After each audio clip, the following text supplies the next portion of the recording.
por tanto, voy a hablar de las líneas de investigación, de algunas de las líneas del proyecto de investigación que son muy amplias del proyecto que ha comentado Fran, pero vamos a empezar encuadrándolo en un contexto concreto vinculado con investigaciones personales y del equipo en el que participo, ¿no? Bien, el 23 de junio de 1692, a eso de las 10:30, se acercó el marqués de Quintana y Montalegre, que era Martín Domingo de Guzmán, hijo del presidente de Castilla, conde de Villaumbrosa, en la época de Mariana, lo conoce muy bien Silvia, que se había casado con Teresa Spínola, o sea, que pertenecía a la red de Spínola. Gentilhombre de Cámara del Rey, capitán de la Guardia Alemana, se acercó a la calle de Magdalena a recoger a don Manuel Francisco Clerque, que era enviado de la ciudad de Lima en la corte del rey católico, procurador general de la ciudad de Lima en la corte del rey. Bien, llegó a la residencia de Clerque, este procurador peruano. Se montó en coche, montó uno a la izquierda y el otro a la derecha, todo esto un notario lo registró,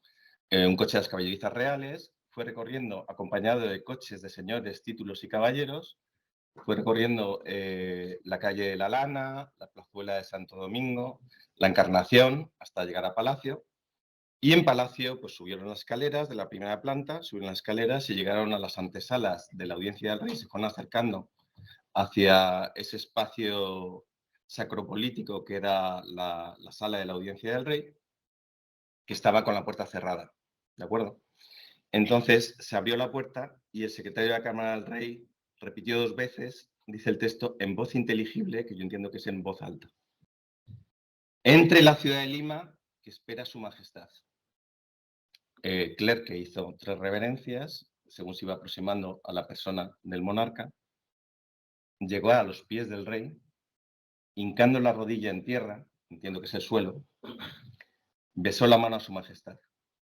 y le hizo la relación oralmente de su embajada. Salió de la audiencia con las mismas reverencias y de este modo la ciudad de Lima regresó acompañado de señores, títulos y ministros a su residencia, que era el ceremonial habitual de la primera recepción de un embajador, en la que no participaba, curiosamente, como protagonista el conductor de embajadores. Y por este acto la ciudad de Lima besaba la mano del rey, la ciudad de los reyes besaba la mano del rey simbólicamente el 23 de junio de 1692. Bien, Clerque es un personaje curioso. Su abuelo, o sea, su padre era un madrileño, natural de la Villa de Madrid, Nicolás Antonio Clerque, que se había trasladado a los reinos del Perú. Se había casado con una natural de Trujillo bien acomodada, Mónica Solano, una trujillana,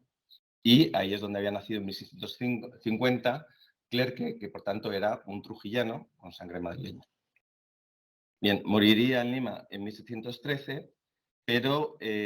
bueno, pues fue representante de esa cabeza o metrópoli de los reinos del Perú ante la corte de Carlos II entre 1693 y 1695, que está su licencia de regreso a Indias, yendo con un criado, José Ángel de Riva, y con un esclavo negro, Lorenzo Morales. Bien, ¿qué hizo Clerque durante estos 3 años? Pues presentar infinitos memoriales, cortando un poco el margen de actuación del virrey, que no interviniese en la elección y no estuviese presente el día de la elección de los alcaldes mayores al comenzar el año. Bueno, tomando diversas medidas, también ceremoniales para ensalzar el papel de la ciudad en el ceremonial de la Corte Real de Lima. Y obtuvo, como dice Francisco Andújar, compró 2 corregimientos, el de Trujillo por 4.000 pesos, o sea, entró de lleno en el mercado de la venalidad, nada raro en un agente de negocios o procurador en la corte de Carlos II, de cualquiera de los ciudades, reinos, casas o negociados de toda la monarquía, en las 4 partes del mundo. Por tanto, compró 2 corregimientos, el de Trujillo, y como era natural, tuvo que pagar un sobreprecio para poder ejercerlo, o sea, un trujillano corregidor de Trujillo. Y el corregimiento de Cañete por 2.000 pesos. Recibió, poco después de la audiencia del rey natural peruano, como era el rey de naturaleza de todos los reinos, recibió de su rey natural un hábito, una orden militar que luego declinó en 1694 como caballero de Santiago, y la recibió en 1694 después las clásicas averiguaciones en corte, no en Perú. Haciendo valer sus servicios militares como capitán de infantería, no se aludía a sus negocios ni a obtuvo el puesto de caballerizo de la reina y se convirtió en regidor perpetuo de Lima. Dio lugar a una pequeña dinastía también de procuradores porque casó a su hija con un montañés, de que luego nos van a hablar del papel de los montañeses en el Reino del Perú y en Lima, en el reino de Carlos II, Juan de Molleda, que a su vez heredó el puesto de corregidor de Trujillo. Clerc era escribano mayor de Lima por juro de heredad cuando llegó a la corte de Madrid, y su nieto sería Gregorio de Molleda y Clerque, que sería procurador en Roma, sería el que negoció la canonización de Santo Toribio de Mogrovejo y, por tanto, tenía mucho que ver con el segundo hito después de Rosa de Lima en las canonizaciones peruanas. Se convirtió en obispo de Cartagena de Indias, obispo de Trujillo, su ciudad natal. Antes había sido capellán de palacio en el Palacio Real de Lima y tendría una amplia trayectoria también, como hemos visto, también como procurador en Roma, ¿no? Bien, a través de Clerque, Clerque es uno de los se puede decir, centenares de procuradores agentes de negocios que hay en la corte de Carlos II procedentes de las ciudades y reinos de la monarquía. Nos podemos aproximar a esta figura de la monarquía de los agentes de negocios, ¿vale? Voy a pasar por un momento a otra imagen. Hemos empezado con los reinos del Perú y ahora nos toca irnos un poco a septentrión dentro del mismo continente y recordamos, bueno, esto lógicamente es la entrada de Mariana de Montburgo, no la entrada de Clerque, ¿vale? No iba bajo palio. Y esta es la audiencia. Tenía que haber puesto esta imagen durante la audiencia cuando hincó la tierra, pero me he concentrado en la narración. Y nos vamos a otro territorio más septentrional, en este caso a la Ciudad de México, cabeza y metrópoli de los reinos de Nueva España, donde ocurrió 15 días antes de que la ciudad de Lima besase la mano al rey en el Palacio Real. El 8 de junio de 1692 tiene lugar el motín y tumulto que durante unas horas, básicamente la tarde y la noche del 8 de junio de 1692, pues supone pues, una gravísima alteración de la ciudad metrópoli con sus réplicas hacia el sur en algunas otras ciudades del Virreinato de Nueva España. Bien, no voy a extender en explicar el motín, el saqueo, el incendio del Palacio Real de México, la Casa Real de México, cómo incendian los cajones de los mercaderes, cómo resulta dañado también el Palacio de la Ciudad y, bueno, pues Carlos Sigüenza salva heroicamente la imagen de Carlos II y de los reyes y buena parte del archivo municipal. Me limito simplemente a decir que el 15 de julio, reunido el Cabildo de la Ciudad de México, pide licencia al virrey conde de Galve para enviar un regidor a la Corte de Madrid, para enviar un señor capitular de este ayuntamiento que vaya a la Villa de Madrid, Corte de su Majestad. ¿Para qué? Pues porque las primeras voces que pueden llegar a su Majestad y a su Real Corte las puede pintar la distancia, la emulación y la pasión de los varios humores en que se compone una república, Manuel Herrero, y no la realidad y verdad en las circunstancias que pasaron. Y será bien que, cumpliendo esta ciudad con la obligación de besar los reales pies, sus reales pies, se le informe a boca de todo el suceso ocasionado por la ingratitud de indios e indias y sangres mistardas y otras gentes de color quebrada. Evidentemente, la crisis provocada por una crisis de subsistencia aplicada por las malas cosechas de maíz y trigo y la acumulación y especulación y la restricción de productos en la alhóndiga, pues motivaba que tanto el conde de Galva, como ha estudiado hace poco David García Hernán oralmente en un seminario que hemos hecho en la Universidad Autónoma de Madrid, como el de Orbe Austriaco, coordinado por Roberto Quirós, y como el conde de Galve, que atribuía al pulque y a la borrachera de los indios motines que tenían unas razones mucho más profundas y mucho más complejas. Bien, a través del año de mediados de 1192 vemos dos momentos, se pueden seleccionar muchos otros antes y después, de lo que es esa monarquía de los agentes. Bien, monarquía de los agentes, tanto en la Ciudad de México como en la ciudad del Perú, de Lima, de los Reyes, como en Milán, que nos lleva a asomarnos a bueno, pues este proyecto al que aludía Práctica de Gobierno y Cultura Política, al que aludía Fran tan amablemente, que yo quería explicaros un poco las grandes líneas, muy sintéticamente,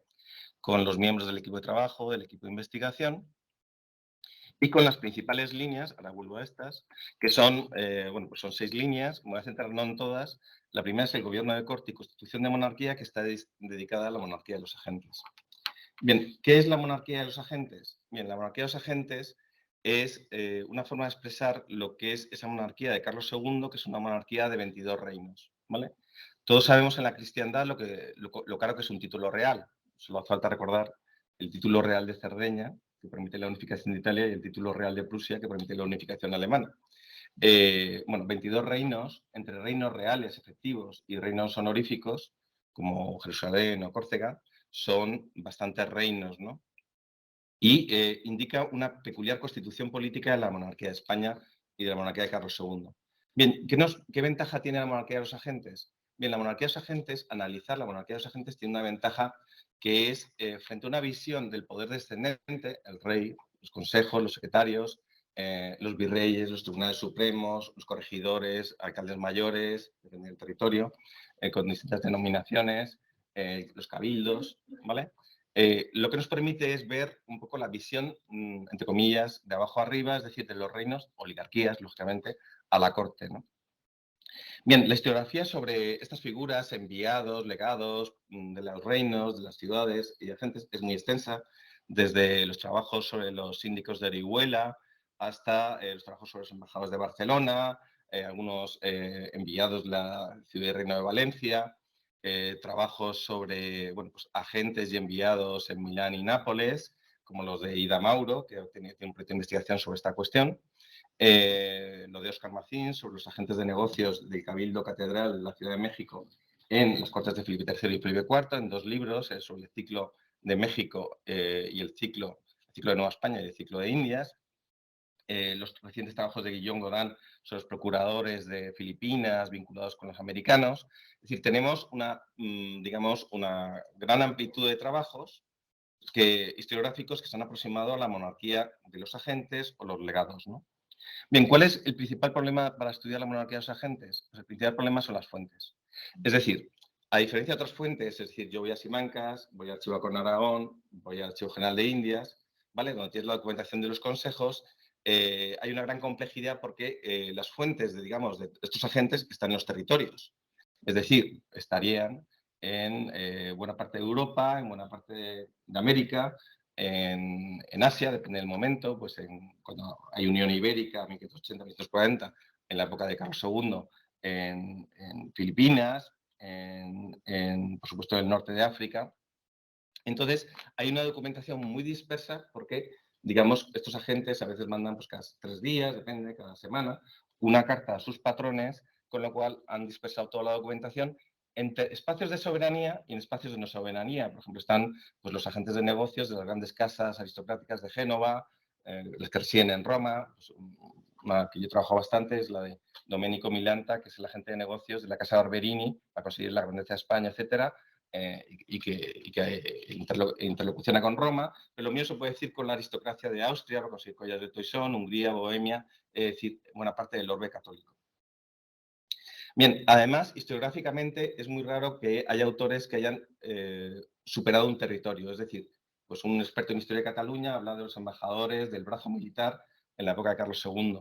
que recuperan el título de embajador o que acceden al título de embajador después de los años 90. Es decir, otro autor trabaja el de Valencia porque trabaja el Reino de Valencia. Lo mismo puede decir con Milán, Nápoles, Nueva España, etc., ¿no? Lo que es más complejo es, digamos, un análisis comparado,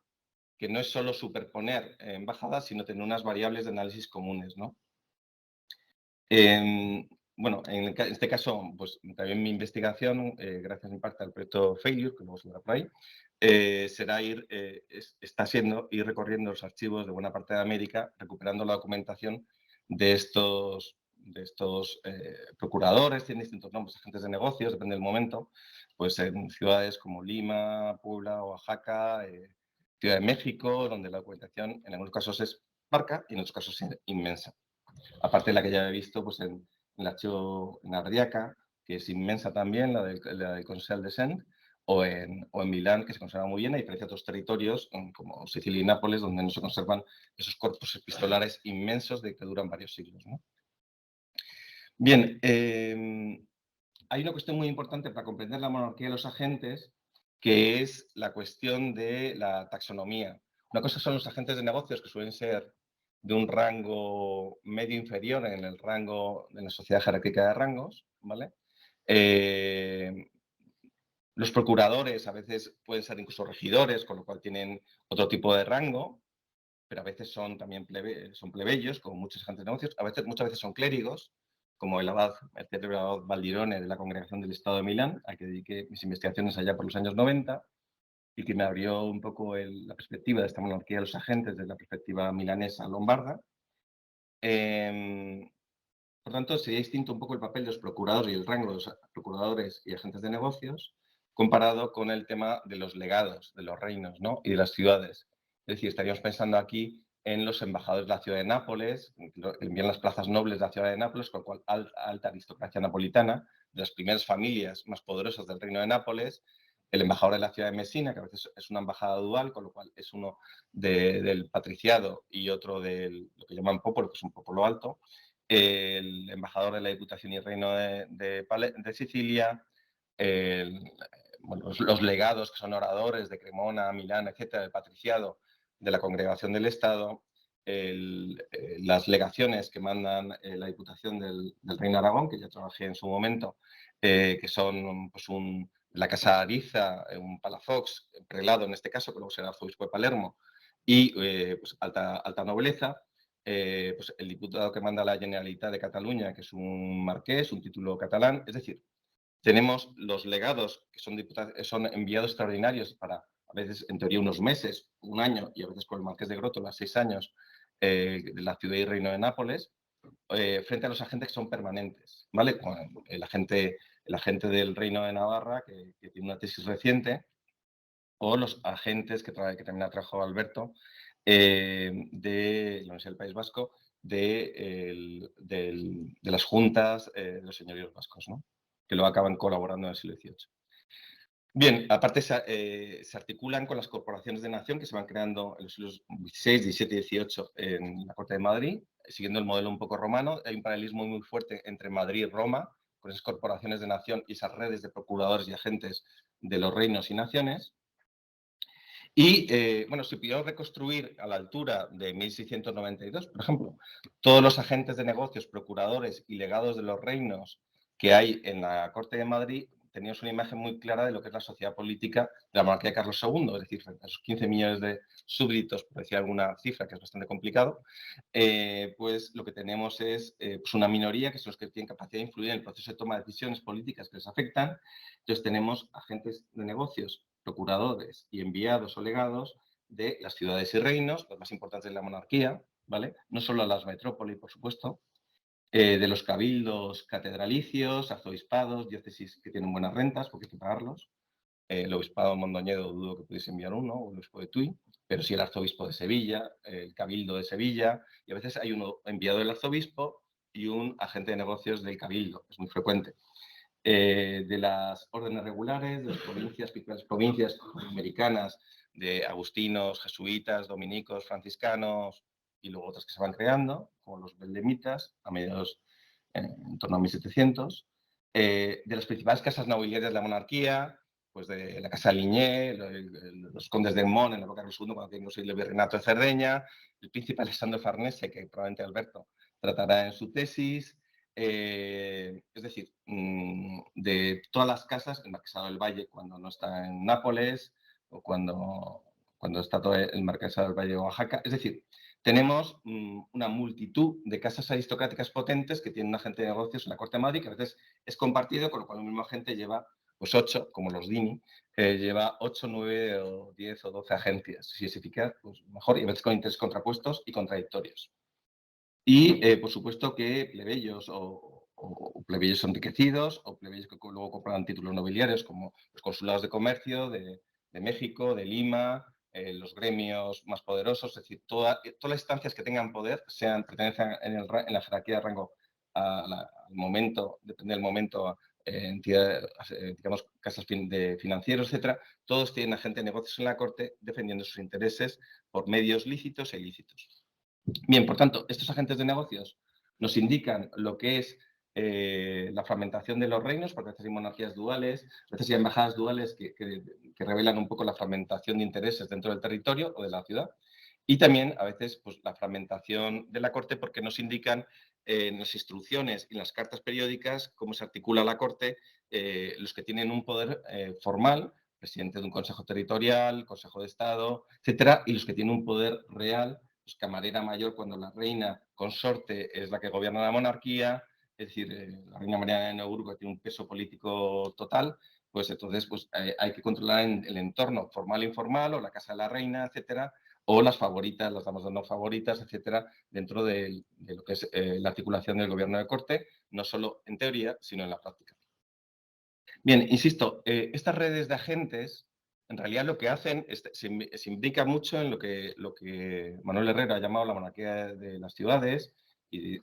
dedicamos un congreso también a Imperio de Ciudades Compartido, que es, en realidad lo que están replicando a nivel de la Corte de Madrid es lo mismo que hacen las Cortes Reales que están situadas en cada ciudad metrópoli. Es decir, Oaxaca o Puebla tiene un agente de negocios, un procurador, depende del nombre y del momento, que a veces va cambiando, en la Corte. Y es cuando dicen Corte, que está a mucha distancia, hablan de la Corte de México. Pero luego replican ese modelo, es decir, en la otra corte. Lo mismo ocurre con las 9 grandes ciudades lombardas, que tienen agentes, procuradores, oradores en la corte de Milán, pero luego replican el modelo cuando a veces tienen que rivalizar con Milán por temas de carga fiscal, etcétera, en la corte real. ¿Vale? Con lo cual, estamos hablando de redes de agentes y con ese paralelismo además tan importante entre la corte eterna, Roma, y la corte temporal, Madrid, a nivel sistemático, ¿no? Durante los siglos XVII y XVIII. Bien, cada uno tiene una negociación, a veces es un tema de cabala, a veces es una cuestión de una guerra de la información, como hemos visto en 1692 por parte de México, una guerra de relato. Por supuesto que en las cartas a veces están los gastos secretos, están los guantes, que son más o menos consuetudinarios, están los gastos secretos, están las letras de cambio que se envían a un financiero para conseguir un fin concreto, y están gastos muy cuantiosos, porque a veces costaban pues, 1.500 pesos al año, por lo cual un gasto muy importante para el patrón, sea colectivo, corporativo, sea una casa aristocrática, o sea lo que sea, y revela la importancia de esta monarquía de los agentes, en las cuales también da clave el mercado de la información, aparte de que consiguiera las pretensiones concretas, que a veces eran muy altas, de la corporación o el sujeto político, agente político que lo enviaba, pues simplemente contar todo lo que sucedía en la corte con mucha frecuencia, pues permitía, digamos, un proceso de toma de decisiones, a ver si la facción del virrey estaba debilitada o la facción del presidente de la audiencia, si estamos hablando de Charcas o de La Plata. Es decir, eso permitía reposicionar, digamos, la estrategia de la oligarquía del territorio que pagase a esa gente en el mercado local y en el mercado global de la monarquía. Además, incluían siempre unos avisos que luego a veces pasaban a ser casetas impresas, con lo cual tenemos casi el inicio del periodismo. A veces los avisos eran muy parecidos en una red de agentes, con lo cual casi copiaban unos avisos estándar. ¿Vale? Pues han nombrado a tal virrey, va tal embajador, ha muerto el duque de tal. Entonces iba contando un poco, pues, un par de pliegos con avisos de la corte, con lo cual el mercado de la información era muy caro. Y luego está el medro corporativo, pero también el medro personal. Lo hemos visto con Clerque, ¿vale? Con este trujillano que llega pues, a la cúspide del poder gracias a... porque está coincidiendo, no olvidemos, ahora lo vamos a mencionar, con Madrid como gran mercado del mundo, es decir, con el apogeo de la venalidad de magistraturas que se crea entre 1673 y 1636, se ensaya en Milán y Nápoles, y luego se extiende como modelo para toda la monarquía, incluyendo los reinos hispanos, con lo cual los años 80, todas las audiencias americanas, los años 90, toda la monarquía, con lo cual todo se vende, con lo cual estas agentes de negocios que a veces tienen capacidad de crédito, bueno, Margarita Suárez y Paco Andújar trabajan más con los peruanos que están en Madrid, los de el consulado de mercader y comerciantes, entonces, bueno, se convierten en grandes factotum, que lo que hacen es comprar y revender puestos, entonces, con una línea de crédito, entonces se convierten en digamos, figuras, digamos, de primer nivel en la mediación. En un momento que es relevante, porque es el declive de las estructuras parlamentarias, con lo cual que la ciudad de Lima, que la ciudad de los reyes bese la mano del rey a través de un procurador, tiene un significado no solo simbólico, también constitucional. Es decir, el declive de los sistemas parlamentarios hace que el embajador del Reino de Aragón, el embajador de la Generalitat o del brazo militar de Cataluña, pues tengan un rango, si se me permite la expresión, constitucional relevante en esa monarquía de sujetos tan tupida que continuará en la guerra de sucesión, tanto en el lado de la corte de Barcelona del rey Carlos III como en la corte de Madrid de Felipe V. Insisto, el medro, es decir, se convierten en muchos de estos agentes, compran cargos, a veces si son clérigos, que ocurre muchas veces, para sus sobrinos. Entonces crean redes familiares que en el siglo XVIII tendrán un peso específico en las sociedades políticas de todos los reinos de la monarquía en las 4 partes del mundo. Bien, esto nos hace reflexionar también sobre esa línea que está vinculada con el proyecto, que es el imperio de ciudades. Bueno, podría poner las imágenes de todos los seminarios que hemos hecho de sucesión con algunos de los colegas que están aquí, con esas megalópolis, es decir, ciudades de más de 100.000 habitantes, pues como Madrid, evidentemente, que la monarquía de España, la monarquía de Carlos II, la monarquía de ciudades, la Villa Imperial de Potosí, con sus más de 160.000, la ciudad más grande de América en el siglo XVII, pues lógicamente Palermo, Mesina, Milán, 130.000 habitantes, Nápoles inmensa, 300.000 habitantes, depende, después de la peste menos y luego recupera población.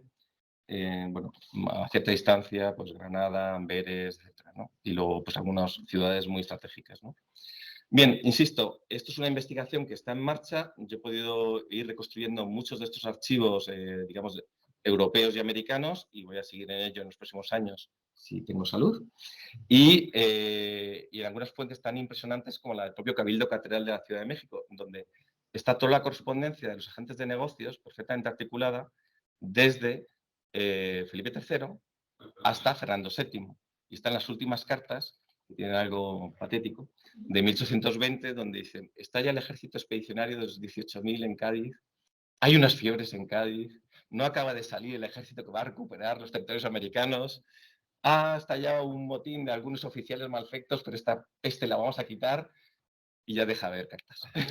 Entonces es la última carta, el último latido de esa monarquía de los agentes de negocios, en 1820, bueno, en este caso de Nueva España, en la Corte de Madrid. Bien, esta es una línea que es la Gobierno de Corte y Constitución de Monarquía, que estamos haciendo, lógicamente, un equipo muy amplio, somos 35 investigadores, ¿vale?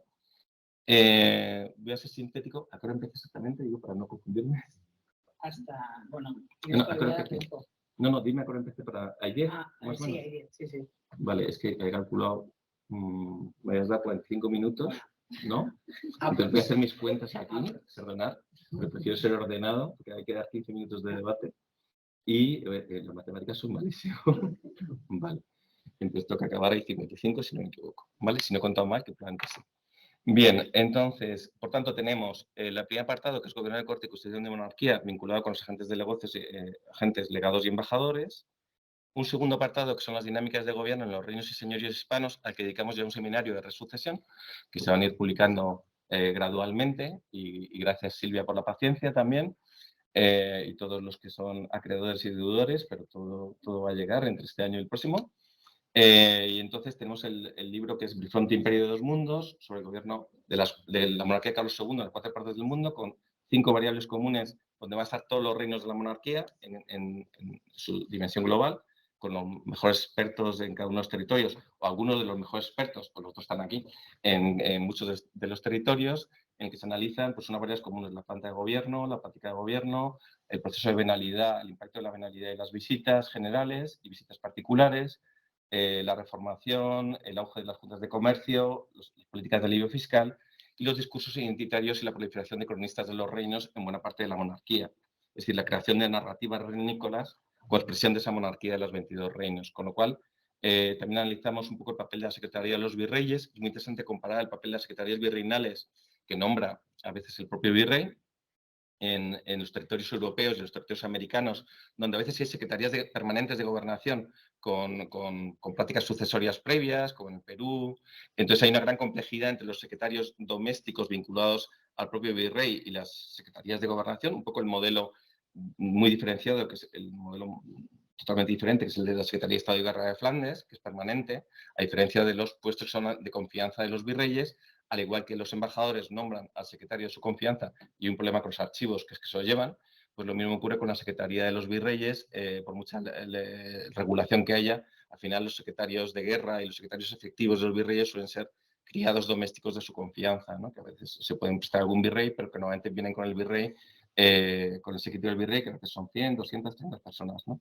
Analizamos también la circulación de nobles y ministros y todo lo que llevan, esto voy a hablar ahora mismo también, y bueno, pues esa venalidad de magistraturas y venalidad de honores, se vende todo, que afecta a la monarquía de Carlos II y que lleva pues, a vender la grandeza de España, el tesón de oro, etcétera, en ocasiones excepcionales, y a crear una sociedad política nueva en base a la venalidad y al beneficio pecuniario, que también ha trabajado muy bien en el siglo XVIII y también en la época de Carlos II, Paco Andújar y su equipo. Bien, el último apartado, estoy siendo muy sintético creo, para cumplir el tiempo de los 55 minutos como exposición inicial, son las lenguas y la praxis de gobierno. Dedicamos un seminario de la resucesión de historia comparada a la monarquía de las lenguas, gobierno de palabras se llamaba, y nos interesaba ver pues, qué lenguas se usaban en los consejos en Madrid, por parte de los virreyes, en los tribunales supremos, en los cabildos como corporaciones públicas y cómo evolucionan en el reinado de Carlos II y más allá, antes y después. Entonces, nos interesa comprender la monarquía de las lenguas y, bueno, pues trabajamos temas muy distintos. También en estas investigaciones, los archivos del Perú y de Nueva España, en los reinos del Perú y Nueva España, en Chile, etcétera, en Brasil y en la época de la Unión, pues bueno, hay muchísima información sobre estas lenguas, sobre papel que están trabajando, han salido libros muy interesantes y también en la Col de Tetuda hay una línea de investigación sobre esta cuestión, que son los intérpretes de las audiencias americanas, por empezar en la multitud de lenguas que hay y variedades dialectales que hay en América. Quiero decir, entonces, bueno, pues cuál es el papel del quechua, del nahual, del aymara, del mixteco. Entonces, bueno, cuál es el papel además de los indios ladinos, es decir, conocer una lengua da una calidad distinta en una sociedad de calidades, curiosamente. Y, por tanto, digamos, además, por ejemplo, el duque de Apalata en los años 80, el virrey del Perú, emite una orden por la cual en los juicios de residencia, cuando se toma pues, al corregidor de Huancavelica, etcétera, están los procesos en el Archivo General de la Nación del Perú, pues dice, a partir de ahora se van a tomar 2 testimonios a los indios, porque claro, los testimonios indios son, aunque sean indios principales o caciques, son en sus lenguas nativas. Entonces, tiene que haber 2 intérpretes en salas distintas, en momentos distintos y que den directamente el testimonio sin ninguna mediación. Porque en todos los testimonios, se habla de torcer testimonios, es decir, que traduce, interpreta, y entonces, bueno, pues lo que dicen las quejas que hay numerosas de las comunidades indias frente a los digamos, oficiales, corregidores, alcaldes mayores españoles, pues gobernadores, pues, bueno, pues se puede torcer los testimonios de las amplísimas comunidades indígenas y muchas de las preguntas tienen que ver con ha habido trabajo forzado pagando, etcétera, un montón de cuestiones, o los abusos de todo tipo, incluidos sexuales, que cometen pues algunos corregidores en los reinos del Perú y que hay testimonios muy concretos de la época de Carlos II en los juicios de residencia que están en el Archivo General de la Nación del Perú, que pidió consultar. Bueno, también en ese seminario de Gobierno de Palabras vimos la exclusión de algunas lenguas, como el gallego y euskera, que son orales, pero no son lenguas oficiales de los tribunales supremos, etcétera. Y también, lógicamente, la República de Indios, las ciudades de indios son ciudades donde se hablan, evidentemente, las lenguas de cada comunidad indígena. Con lo cual, son lenguas políticas admitidas por la monarquía, aparte, evidentemente, de las variedades de italiano, el latín, los Países Bajos, etcétera, de Cataluña, de Valencia, del Reino de Mallorca, es decir, de todo el horizonte lingüístico y sus desafíos de esta monarquía de las lenguas. Estoy intentando ser muy sintético porque la hora va avanzando.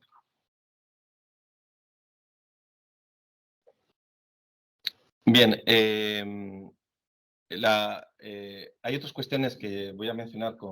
más brevemente, como es las esferas cortesanas y metáforas del poder real sobre la monarquía de las cortes, bueno, en la que me lleva preocupando desde 1991, pero en la que no voy a insistir hoy, ¿vale? Porque me quiero centrar más en el siguiente apartado, la articulación de una cultura política transnacional, y vuelvo para atrás, porque tenía mal el orden, las diapositivas. Y aquí nos centramos el equipo de investigación, que como habéis visto en la página inicial, yo soy co-IP, porque el otro IP principal es el profesor Roberto Quirós, con el cual mando todo el cariño, ¿vale? También por haberme sustituido entre las 12 y las 2 en la clase que tenía que impartir hoy, de monarquía y territorios, ¿vale? En la España moderna. Bien, entonces aquí trabajamos y dedicamos un seminario a la monarquía de las devociones. Va a salir, bueno, el libro de Diferente Imperio se publicará en Iberoamericana. Allá, el libro, bueno, para hacer un libro sobre las noblezas de la monarquía en Marcial Pons, que ya está en prensa, donde se analizan todas las noblezas de cada territorio de la monarquía, pero en un periodo más amplio, también Carlos II. Y la monarquía de las devociones se publicará en el número de mediados de año de Tiempos Modernos. Entonces aquí trabajamos pues, el papel de las devociones, el gobierno de la piedad y cómo las devociones crean un vínculo en la monarquía católica de Carlos II. Es decir, más allá de la pietas austriaca, del culto de la Eucaristía, que aquí vemos, en imágenes que Álvaro Pascual tiene pues, algunos centenares solo, del culto a la Eucaristía, de la devoción mariana, del culto a las reliquias, del culto a la cruz, pues vemos como esa inmensa circulación inagotable de casos, es decir, podemos sacar un centenar de casos de devociones que pasan pues, de Sicilia a México, de Logroño, por así decirlo, a las Islas Marianas, es decir, que circulan dentro de la monarquía espacios de soberanía y fuera de la monarquía a través de las órdenes regulares, es decir, devociones de Cristos norteafricanos que aparecen engravados con estas órdenes que estamos comentando, en pues el Reino de Polonia, Lituania, el Reino de Hungría, etc. Es decir, la circulación, la monarquía de devociones desborda evidentemente la monarquía de España, pero tiene uno de sus ejes en la monarquía de España, y aquí, lógicamente, pues cojo algunos casos muy claros, Santa Rosa de Lima, donde se ve una cuestión que nos da mucho otro proyecto que coordino, que se llama América en Madrid, que es el impacto de América en la transformación de Madrid durante siglos, que es el caso de Santa Rosa de Lima y cómo actúan estos grupos de interés, estos grupos de presión limeños, tanto en la Corte de Madrid en paralelo con la Corte de Roma como secretario general del procurador de los dominicos, y consiguen la canonización en 1671, en paralelo con otro proceso importante de beatificación, para la monarquía de Santa Rosa de Lima, con lo cual es la primera Santa Rosa criolla peruana, con lo cual que llega a la perfección, con lo cual, digamos, ser criollo, más allá del clima y toda esta guerra durísima en la documentación entre españoles americanos y españoles peninsulares, que estalla en las propias órdenes regulares y en la famosa alternancia, y que es brutal, un nivel de violencia política altísima, pues los españoles americanos son dignos de perfección a través de una santa, ¿no? Entonces, bueno, pues esta cuestión que ha sido bastante estudiada por distintos autores y que tiene libros preciosos y imágenes preciosas en toda la monarquía, pero también está pues, el Madrid guadalupano, que también ha trabajado Francisco Montes, ¿no? Bueno, pues cogiendo inventarios, la famosa hija del virrey, María Luisa de Toledo, que trae una copia de la guadalupana, entonces cómo se extiende, cómo aparece en un colegio agustino en Madrid, cómo aparecen las descalzas, entre segunda mitad del 17, la polémica que hay de sermones sobre esa virgen que se apareció en México, que nació en México pero se apareció en Madrid, es decir, ese Madrid guadalupano que son unas bases para el México guadalupano del siglo XVIII. No olvidemos que la Basílica de Guadalupe se empieza a construir en 1195, poco después de la revuelta de indios y color quebrado, supuestamente, y españoles pobres, en 1195 y se inaugura en 1709 en Tepeyac, ¿no? Con la célebre imagen de mediados del 16. Bueno, eso trabajó Iván Escamilla, que también está dentro del grupo, ¿no? Entonces, bueno, pues vemos todas estas circulaciones, bueno, eso llevará a la creación de la confraternidad de Nuestra Señora de Guadalupe a mediados del 18, pero también vemos el papel de Fernando III, ¿no? Pues, que es beatificado, no canonizado, ¿vale? Y se admite su culto en la monarquía, solo para la monarquía, y aparece pues, en Nápoles, aparece en Bruselas, pero también está, si tenéis en la cabeza, pues todas las capillas de los reyes que hay en todos los arzobispados y obispados de buena parte del continente americano, pues vemos pues, bueno, pues los reyes santos, y entre ellos pues, el propio rey santo, Fernando III, conquistador de Sevilla, Córdoba, etc., ¿no? Con lo cual, vemos el culto político, sacro político,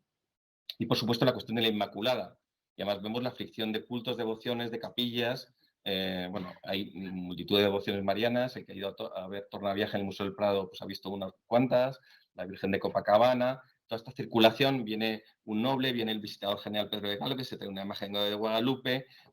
aparece, entonces van circulando, o sea, ese rastro que van dejando esas movilidades y que llevan pues un mecenado cultural, una circulación, la edición de los Guardas de Juana e Inés por la condesa de Paredes, Ana Luisa de Gonzaga, que es la favorita de Mariana de Austria y Virreina de Nueva España. Es decir, vemos toda esa inmensa circulación y todo lo que va dejando, digamos, de culturas políticas compartidas, consensuadas y conflictivas en toda la monarquía. Ese imperio de mártires que decía Alejandro Cañeque, es decir, esa Nuestra Señora del Loreto que ha analizado Elena Cala a nivel de arte virreinal. Es decir, tenemos, digamos, una infinidad de temáticas que, bueno, que se van a reflejar en parte en esta monarquía de naciones. Aquí tenemos la Guadalupe del Museo de América, que también están las cazas reales, y tenemos pues, esa imagen de Madrid, un poco raro, que aparece pues, en Lima, en Cusco, y esa devoción de los reyes proyectada sobre los territorios, con lo cual la corte de Madrid aparece como espacio devocional y con sus devociones marianas, ¿no? Bien, me voy acercando, creo que a mi hora, en cualquier tipo de contabilidad, ¿vale? Para concluir y que haya 15 minutos, si no me equivoco, de debate. Entonces, hemos visto, por tanto, la articulación de una política cultural transnacional, que en este caso he focalizado en la monarquía de las devociones, y la consolidación de la nobleza mestiza, y con esto concluyo, voy a intentar ahorrar algún minuto, que bueno, vamos a dedicar el próximo seminario de los días 7 y 8 de marzo a una monarquía mestiza, la mezcla de naciones, en este caso entendido como mezcla de naciones, en la monarquía de España, donde vamos a analizar pues, esa monarquía mestiza, ese mercado del honor, esa mezcla de naciones entre napolitanos, milaneses españoles, genízaros, borgoñones y españoles, castellanos catalanes, castellanos valencianos, es decir, la mezcla de naciones, también evidentemente la ñusta, mezcla incas y castellanos, mexicas y castellanos, es decir, su papel, sus restricciones, las restricciones legales y los límites, por ejemplo, la exigencia de limpieza por parte de las órdenes regulares y en los cabildos y en los prelados, ese papel creciente también de los criollos a través de las órdenes regulares y a veces de algunos mestizos, en la práctica, no en la legislación. Y, bueno, pues ese va a ser el tema, digamos, del próximo seminario de la monarquía de historia comparada, resucesión. En todo caso, mi agradecimiento a todo el equipo, somos 35, y a los proyectos vinculados, que en este caso eran Reloj de Indias, que dirige la profesora doctora Cristina Bravo, el propio proyecto que tenemos financiado, el proyecto de América en Madrid, que es un consorcio de casi todas las universidades de Madrid, el CSIC y el Instituto de Patrimonio Cultural, y que trabajamos el impacto de América en Madrid. El Madrid americano va a sacar una monografía a finales de año, y varios libros. El Madrid artístico americano, que coordina Benito Navarrete, ahora catedrático de Historia del Arte en la Complutense, y otro libro que están coordinando algunos colegas que están aquí, de jóvenes investigadores sobre el Madrid americano, y el proyecto de Failure, que coordino junto a Saúl Martínez Bermejo y 13 universidades más en Europa y América. Somos 100 y pico investigadores, que en un proyecto de 4 años, financiado por la Comisión Europea, y que nos ha permitido pues, ir recorriendo las 4 partes del mundo para comprender mejor la monarquía de Carlos II y su dinámica. Gracias.